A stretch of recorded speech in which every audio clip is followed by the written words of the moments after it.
Folks, how does Joe Biden, here's a little pop quiz for you, how does he tell America he sucks without directly saying he sucks?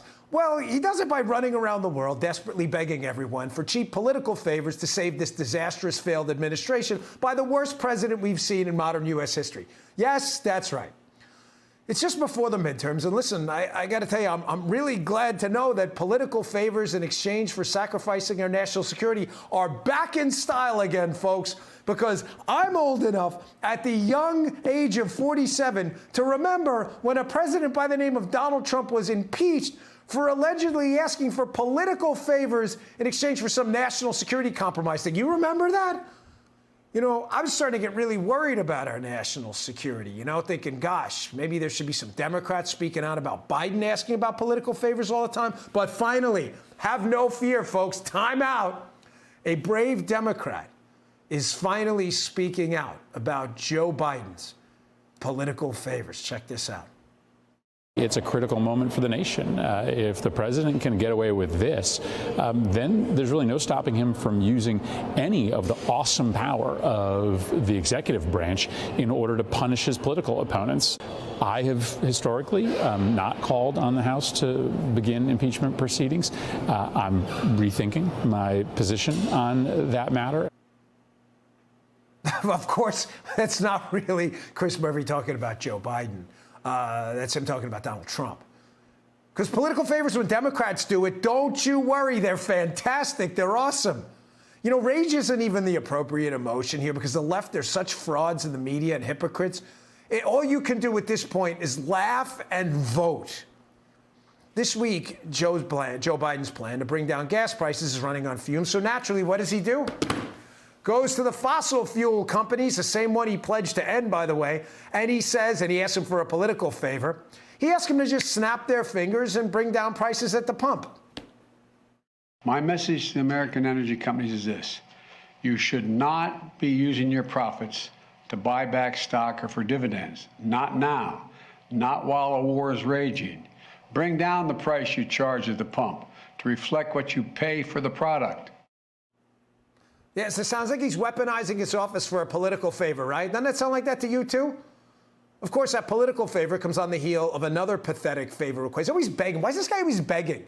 Why is he begging all the time? Remember when he went to the Saudis, who claimed that the Saudis said Joe Biden asked them to delay their oil production cuts, wait for it, until November. What happens in November? Oh, an election. Yeah, that's right. But that's so weird, right? I remember hearing how dangerous it was for a sitting president to ask a foreign power for a political favor. The memo released by the White House shows President Trump discussing Joe Biden and asking his Ukrainian counterpart for a favor. And then he says, I would like you to do us a favor.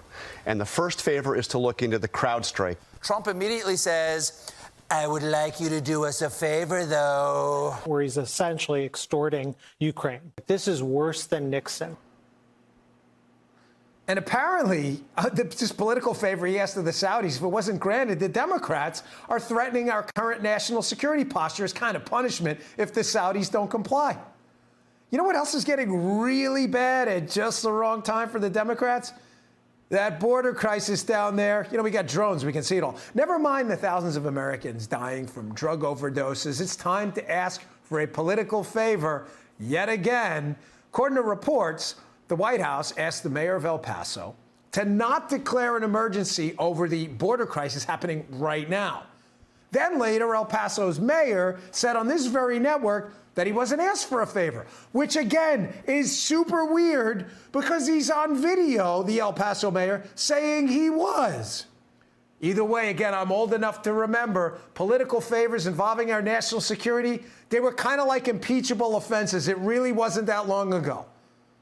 In case you thought, again, this was some laughable level of hypocrisy, which it is, and you thought it was just a Biden administration thing, no. Joe Biden learned from the best in the business, his old buddy Barack Obama.